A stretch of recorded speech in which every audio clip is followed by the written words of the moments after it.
Hello everyone. Now let's see the structural and functional unit of kidney, that is your nephron. We have seen how a kidney is internally made up of, what are the parts of a kidney. LS of kidney अपन ने देखे थे, उसके अंदर देखे थे outer cortex, फिर medulla, medulla में फिर पिरामिड्स, पिरामिड्स के एंड्स को पैपिला, पैपिला से minor calyx, major calyx, pelvis और फिर यूरिन बाहर आता थ्रू यूरेटर. अब उसके अंदर रहते, किडनी के अंदर क्या रहते, kidney is not made up of muscles, kidney is not made up of any just nerve वगैरह. उसके अंदर छोटे छोटे ट्यूब्यूल्स रहते, they are called nephrons, and the nephrons are the structural and functional unit of kidney. Structural and functional units of kidney, जैसे कि nervous system का structural और functional unit, it is your neuron. Okay, cardiac muscles are the structural and functional units of heart. Okay, उसी तरीके से osteon is the structural and functional unit of bone. तो वैसी structural and functional unit means it forms the structure of kidney as well as it performs function, and hence your kidney is able to perform function of urine formation. Okay, so structural and functional unit कौन है? Nephron. What are nephrons? These are tubular, small tubular structures which are present in each kidney, and about 1 million nephrons are present in each kidney. एक kidney में 1 million मतलब 10 lakh. Okay, मतलब दोनों किडनियों में 10, 1 million 2 million हो जाएंगे, मतलब 20 lakh, right. So nephron is the small tubule like structure, okay, which is having a tube shape. Okay, it is called nephron. कैसा रहता है उसका स्ट्रक्चर, आज अपने को वही देखना है. Length of each nephron is about 4 to 6 centimetre, 4 to 6 centimetre, and the thickness of tubule will vary according to the part of that tubule. उसकी थिकनेस अलग अलग रहेंगी अलग अलग जगह पे, बट लेंथ 4 से 6 सेंटीमीटर, मतलब इमेजिन करो 4 से 5 सेंटीमीटर, 6 सेंटीमीटर का एटलीस्ट हर नेफ्रॉन की लेंथ इतनी 4-5 सेंटीमीटर की रहेंगी. ऐसे बहुत सारे छोटे छोटे नेफ्रॉन्स रहेंगे जो तुम्हारे को कॉर्टेक्स और मेडुला बनाने के लिए हेल्प करेंगे. Okay, then this nephron, it has study of nephron, study of kidney structure, function and disorders of kidney is known as nephrology. Nephrologist आपने सुने होंगे. So it is nephrology, study of structure, functions and disorders of kidney. That too, उसके अंदर भी nephron की study भी आ जाएंगी, everything. So it is called nephrology. So nephrology word arise from nephron. उसमें किडनी की पूरी स्टडी, किडनी के पूरे फंक्शंस, किडनी ठीक से काम कर रही क्या नहीं, किडनी को कोई डिसऑर्डर है क्या, किडनी ठीक है क्या, खराब हो गई क्या, कितना काम कर रही, कम कर रही, ज्यादा कर रही, all that are studies are done, that studies are done in under nephrology. Okay, then let's see the parts of a nephron. So parts अगर तुमने देखे, so each nephron is made up of following parts. मैं direct diagram draw कर रहा और उसमें numbering कर रहा, और प्लस 1 by 1 अपने को एक एक देखने का है. So the parts include, the first part of nephron is a curve shaped structure which encloses a network of capillaries.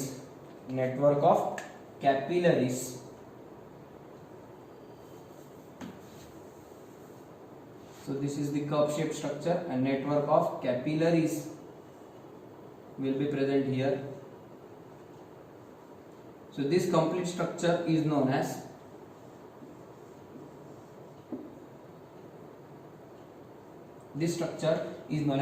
glomerulus and Bowman's capsule, which are together called Malpighian body. दोनों को मिला के क्या बोलने का, Malpighian body. ओके, ये जो structure दिख रहा है कैसे रहता है बाद में देखेंगे. Let's first of all enlist the parts. So Malpighian body is composed of glomerulus and Bowman's capsule. From Malpighian body arises a neck-like structure, गर्दन जैसा रहेगा. That neck will form the convoluted tubule, a tube-like structure. ये tube ऐसा जाएगा इधर से, ठीक है, मैं पीछे से लिया इसको घुमा के, समझ रहे हो कैसे. ओके, इसके ऐसे कन्वर्जेंस रहेंगे और it will run like this. समझ रहा है, ठीक है. फिर पीछे से आएगा वापस से, ओके, कैसे सांप कैसा कुंडली मार के बैठता है, तो उसी तरीके से इसके ऐसे कुंडली मार लेने का। बट इसको इतना डिफिकल्ट ना ड्रॉ करते हुए तुमको उसको सिंप्लीफाई अगर कर लिए तुमने तो straight 1 2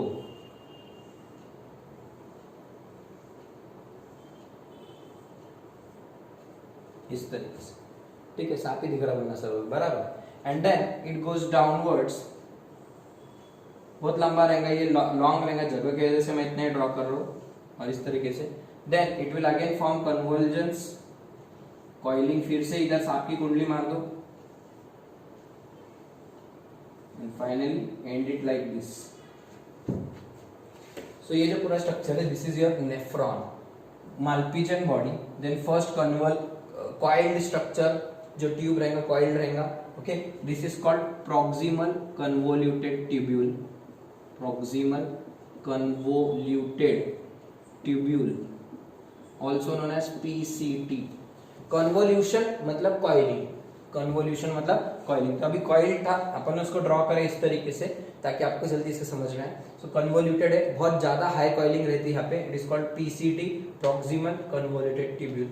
This convoluted tubule is known as distal convoluted tubule, distal convoluted tubule, also known as DCT, PCT and DCT, ठीक है। Then this U-shaped loop is known as loop of Henle,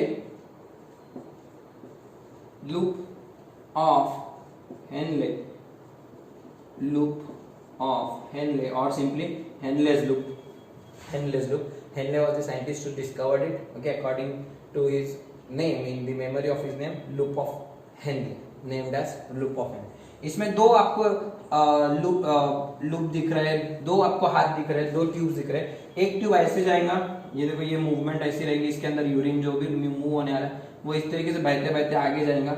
सो एक नीचे की तरफ बह रहा यूरिन इधर से, और इधर से ऊपर बहते बहते इसमें आएगा, okay, and ultimately collecting tubule से बाहर। सो यहाँ पे दो आपको पार्ट्स दिख रहे हैं, this is called descending limb, descend होना मतलब नीचे जाना, descending limb, descending limb of Henle's loop.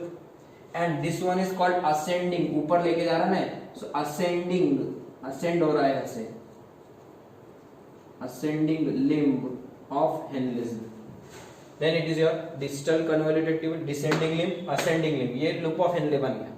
Then distal convoluted tubule, and lastly it is your collecting tubule, collecting tubule। Collecting duct is not the part of nephron। Collecting ducts are small ducts which collect the urine from each nephron।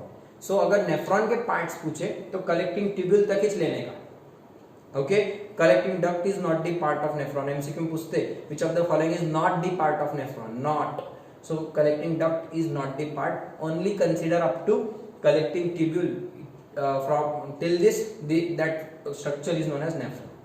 So finalize करते parts. First part is Malpighian tubule, Malpighian body, Malpighian body made up of glomerulus and Bowman's capsule, glomerulus and Bowman's capsule.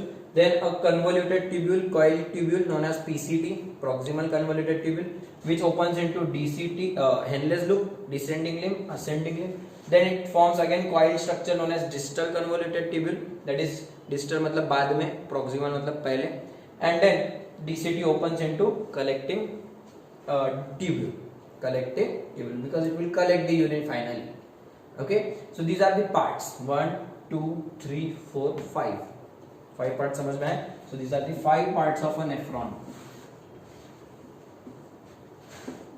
okay। Now let's see one by one। These are simply tubules। tubules क्या रहते हैं, खाली नलियां है, एकदम पतले पतले से tubes है।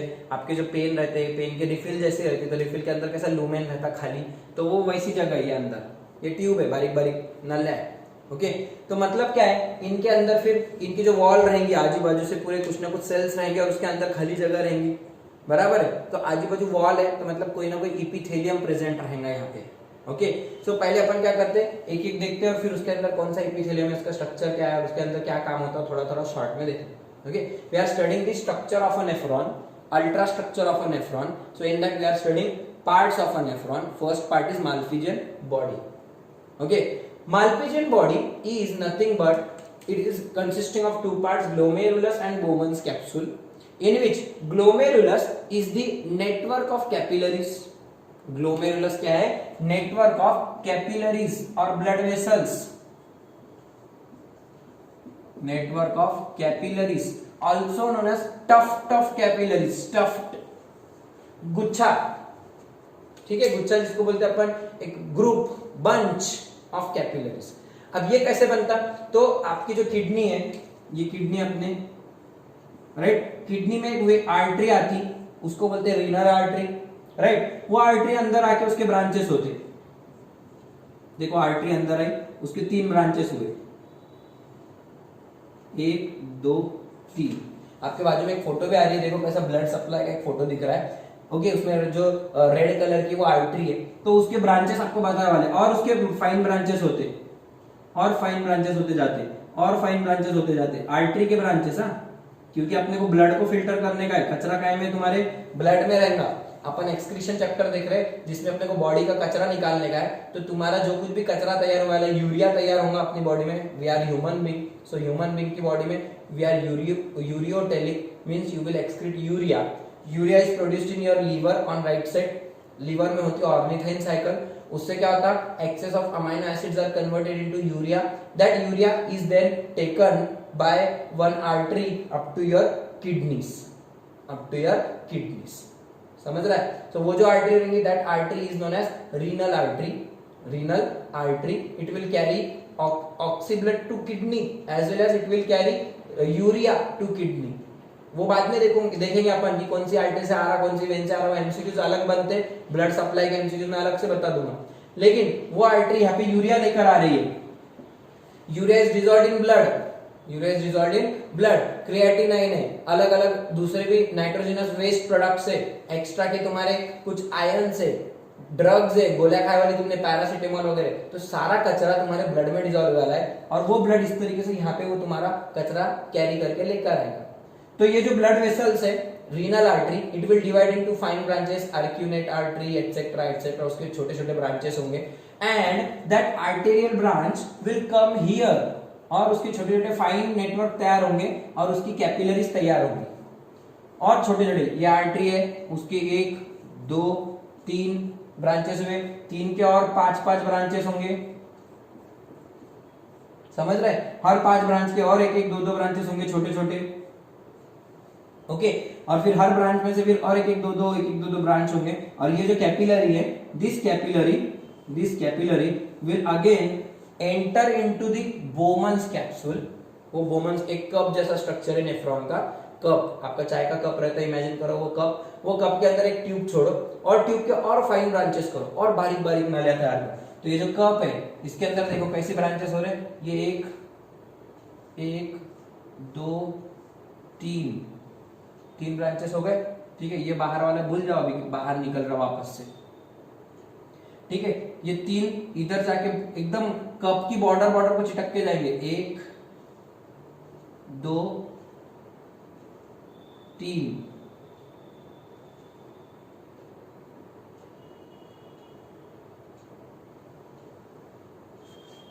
ठीक है, और ऐसे जुड़ते जाएंगे, और फिर अल्टीमेटली इधर से एक बाहर निकलेगा, वापस से जुड़ जाएंगे वो, और वो बाहर निकल के इधर से पूरा ब्लड वापस से बाहर लेकर भी जाना है तुम्हारे को. ब्लड वापस बाहर भी ले जाना है. अगर वो ब्रांचिंग को और जूम करके देखे तुमने, तो तुम्हारे सामने फोटो आ रहा है, देखो कैसे दिखती है ब्रांचिंग, समझ में आ रही है ग्लोमेरुलस की. ओके, तो इतनी फाइन ब्रांचेस. तो ब्लड इसके अंदर से बहते हुए आएगा, यहां से वो ब्लड इधर से आएगा, ऐसा फ्लो होगा, और इधर से बाहर निकलेगा. So there will be one capillary which will carry blood into the glomerulus, into the Bowman's capsule, and there will be one artery और one capillary, one arteriole, branch of artery, one arteriole that will carry blood outside the Bowman's capsule. Okay, so और ये जो बीच में पूरा बन रहा है, it is your glomerulus. This is the network of capillaries. It is called glomerulus. Okay, so ये जो कैपिलरी है, आर्टेरियोल है, आर्टरी की ब्रांच है, मैं उसको ब्लैक कलर से ड्रॉ कर रहा ताकि आपको समझे. Which carries blood into the capsule, Bowman's capsule. It is called afferent arteriole. Afferent arteriole. Afferent मतलब अंदर लेके आने वाली. एंड देयर दिस आर्टेरियोल क्या है, it is the branch of artery, branch of artery, ये आर्टरी थी उसके 2-3 ब्रांचेस करो, ओके, उसके और 2-3 ब्रांचेस करो, these are arterioles, these are arterioles. So हर नेफ्रॉन में एक आर्टेरियोल आने वाला रहेगा, उसको बोलते हैं afferent arteriole, which carries blood, what is the function, it carries blood into the Bowman's capsule, into the Bowman's capsule, and there will be one arteriole that carries blood outside the Bowman's capsule, it is called efferent या efferent arteriole, efferent arteriole, दोनों नाम ध्यान में आ रहे हैं। The arteriole which carries blood into the Bowman's capsule is called efferent arteriole, and the arteriole which carries blood outside the Bowman's capsule is known as efferent artery, okay। Afferent का काम अंदर blood लेके आना, efferent उसको बाहर लेके आना। Then how the waste will be removed, the waste will be removed here in this capsule by diffusion, waste यहाँ पे एब्जॉर्ब हो जाएगा पूरा इस तरीके से, ये एकदम चिटक के रहते, एकदम कप शेप स्ट्रक्चर को चिटक के रहते, एकदम उसके कांटेक्ट में रहते, ओके। और फिर जो भी कचरा है वो कचरा ब्लड फास्ट आएगा और बाहर निकल जाएगा, और फिर उसमें से बाहर निकल वेस्ट इधर छन के ये अंदर यहाँ पे जमा हो जाएगा। ये पूरा हॉलो है, ये हॉलो ट्यूब है, ओके। कैसे क्या बाद में देखते हैं, ठीक है। Now the lumen of afferent arteriole is greater than the lumen of efferent arteriole. Lumen मतलब ये जो नली है, ये नली का मुंह देखो, उसका माउथ देखो कैसा है, इसका चौड़ा है जरा, इसका डायमीटर ज्यादा है। The diameter of afferent arteriole is larger as compare to diameter of efferent arteriole. ऐसा क्यों, क्योंकि इमेजिन इससे ये होता कि अगर इधर बड़े पाइप से तुम अंदर ब्लड भेजेंगे और छोटे पाइप से ब्लड बाहर भेजेंगे तो क्या होगा, एक प्रेशर क्रिएट होगा, यहाँ पे प्रेशर क्रिएट होगा। कैसा देखने का, फॉर एग्जांपल आपके घर का ही देख लो एग्जांपल, नल वगैरह का पानी का, अपन क्या करते हैं, अगर बड़े पाइप से पानी आ रहा है और उसको इधर छोटा पाइप जोड़ दिए तो छोटे पाइप में से स्पीड में से पानी निकलता, एकदम प्रेशर से पानी आता। वाई, क्योंकि छोटी जगह में से पानी को फिर क्या होता, प्रेशर क्रिएट होता, पानी ढकेलता, लेकिन जगह छोटी है बाहर निकलने की, ओके। उल्टा करके देखो, छोटा पाइप है, बारीक पाइप है, और उसको बड़ा पाइप लगा दिए, बड़ा पाइप लगा दिए, पानी एकदम पतला ऐसा गिरेगा, बराबर है। तो अपने क्या करने का है, प्रेशर क्रिएट करने का है, it is called glomerular hydrostatic pressure या ग्लोमेरुलर प्रेशर, वो बाद में बताऊंगा सब में, ओके। लेकिन एक प्रेशर क्रिएट होगा, प्रेशर कैसे क्या होगा, वहां पे ऐसा फूल जाएंगे वो कैपिलरीज और पानी उसमें से बाहर निकलने लगेगा, लीकेज होगा, ओके। और वो लीक हुआ पानी इधर आके जमा होगा, वही यूरिन बोल के कचरा उसमें बह के आ जाएगा और कचरा सेपरेट हो जाएगा, okay. That is called ultra filtration. So that will need a pressure, and to generate that pressure, the diameter of afferent arteriole is greater than the diameter of efferent arteriole. तभी जाके एक pressure create होगा। अगर उल्टी condition imagine करें, मतलब diameter is less here and diameter is large here, तो बिल्कुल प्रेशर क्रिएट नहीं होगा, ब्लड वही जमा हो जाएगा, एकदम धीरे धीरे आगे जाएगा, क्योंकि बड़े पाइप में से स्पीड में पानी नहीं जाता, बारीक पाइप में से स्पीड में पानी जाता। वही गणित, वही लॉजिक यहाँ पे लगाने का। Therefore, the diameter of afferent arteriole is greater than diameter of efferent arteriole to generate a hydrostatic pressure. What is the significance of this difference in diameter? It generates a hydrostatic pressure required for what? Required for ultrafiltration of blood. filtration नहीं, ultra level पे filtration होगा blood का, and for formation of glomerular filtrate, जो पानी तैयार होगा filter होके नीचे आएगा। चाय छानने के बाद कैसा नीचे चाय आती, पत्ती ऊपर रह जाती, तो वैसे तुम चाय यहाँ पे ब्लड छान रहे, तो ये छन्नी का काम करेगा, तुम्हारी चाळनी का काम करेगा, और फिर ब्लड छान कर नीचे आ जाएगा। ब्लड नहीं आएगा, ब्लड के सेल्स ऊपर रह जाएंगे, आरबीसी डब्ल्यू वगैरह, ओके, डब्ल्यूबीसी ऊपर रहेंगे। ब्लड में का जो कचरा है, यूरिया, क्रिएटिनाइन, ओके, हिप्पूरिक एसिड, ये सब चीजें ये छन के नीचे आ जाएगी, and you will get a solution here. समझा थोड़ा सा, okay. So what is the structure of glomerulus? Glomerulus is the tuft of capillaries or network of capillaries, okay. It has blood supply. The arteriole that carries blood into the Bowman's capsule is known as afferent arteriole, which carries outside it is known as efferent arteriole. This structure is present in the cup-shaped cavity of Bowman's capsule. Cup-shaped cavity of Bowman's capsule, where due to difference in the diameter of two, diameter of afferent is greater than the diameter of efferent, it generates a hydrostatic pressure required for ultrafiltration of blood. Required for ultrafiltration of blood, which produces a glomerular filtrate in the capsule. Okay, so this is about your glomerulus. Now what about Bowman's capsule? So Bowman's capsule is simply now actually tubular tube like part. ये शुरू हो जाएगा तुम्हारा cup shaped part. It has two walls. दो walls है देखो.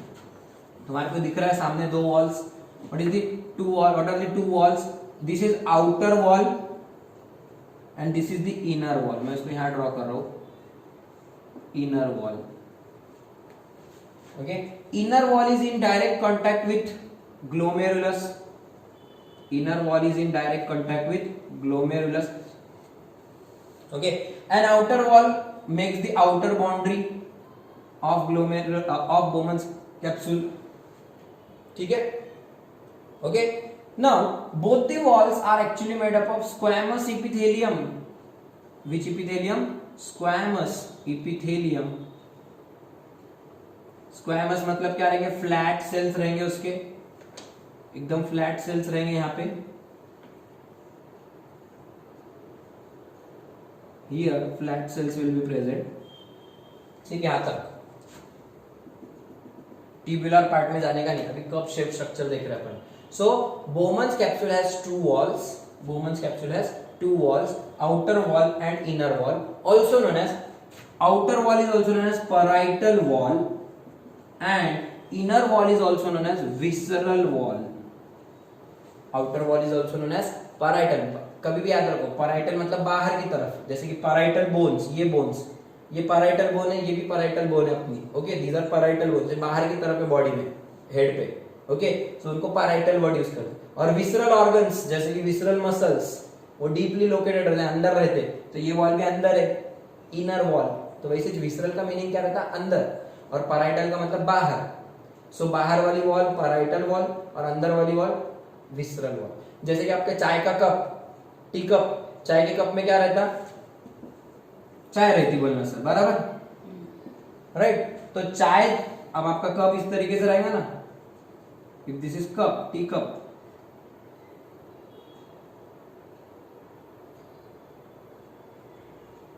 तो जो आपकी चाय रहेंगी तो वो अंदर भरेली रहेंगी, वो बाहर लगेंगी नहीं ना. तो जो चाय रहेंगी वो अंदर की वॉल के कांटेक्ट में रहेंगी और बाहर की वॉल को आप पकड़े वाले रहेंगे ऐसे हाथ से. Okay, so that is outer wall, inner wall. वैसे ये outer wall parietal wall, inner wall visceral wall. Okay, both the walls are made up of which epithelium? Squamous epithelium. Squamous epithelium. लिख के रखो एमसीक्यू एमबीसीच. ओके, एक table बना लो छोटा सा. कैसा? Part epithelium. पहला part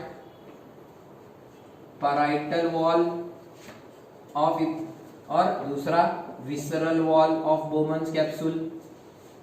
Parietal wall of Bowman's capsule, visceral wall of Bowman's capsule. कौन सा epithelium? Squamous.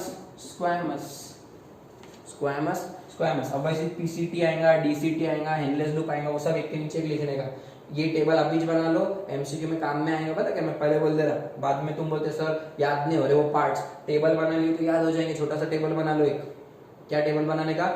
Part of nephron on which epithelium is present on which part. Okay, so यहाँ पे दोनों सेम है. स्क्वैमस इपिथेलियम, फ्लैट सेल्स रहते. Squamous epithelium का function क्या रहता? Protection, protection and filtration, protection and filtration. तो क्या होगा, यहाँ पे अपने को ब्लड फिल्टर करने का है, तो blood will be filtered here. Okay, so दोनों वॉल पे squamous epithelium. Yes, there is one more feature here. There are some special cells located on the visceral wall. Special cells located on the visceral wall. These cells are known as podocytes. कौन से cells? Podocytes. Podocytes, which are present here.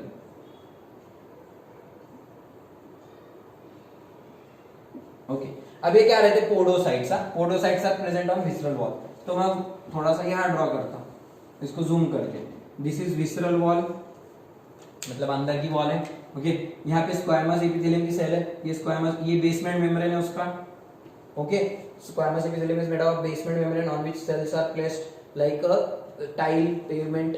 Okay अब यहाँ पे क्या रहता है, एक आधी स्क्वायमस रहती और उसके बाजू में थोड़े से ऐसे स्पेशल दिखने वाले, देखो सेल में ड्रॉ करा पोडोसाइट का स्ट्रक्चर ऐसे रहता, उसको ऐसी उंगलियां रहती, फिंगर लाइक प्रोजेक्शन रहते हैं, और इधर से उसको एक हेड जैसा स्ट्रक्चर रहता जहां उसका न्यूक्लियस रहता. लिटरली ये वाली पोजीशन. ओके बता देना अपन ऐसा, सो ये वाली पोजीशन ऐसे ऐसे ऐसे बैठा हुआ क्यों, और ये जो हाथ है मेरा, ये जो इतना यहाँ पे, so this is the head like part of this cell, और ये जो उंगलियां है मेरी, दीज आर द प्रोजेक्शंस, वैसे जाली जैसे, तो वो जालियां यहाँ पे बैठे रहती, यहाँ एक यहाँ एक यहाँ है, सो कप के अंदर पूरे ऐसी जालियां जालियां रहती.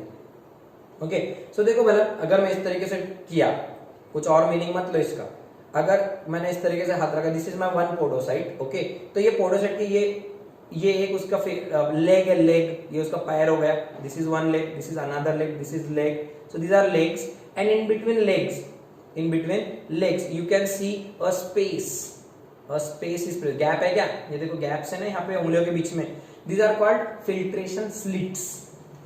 ये जो गैप दिख रहा है, this is called filtration slit.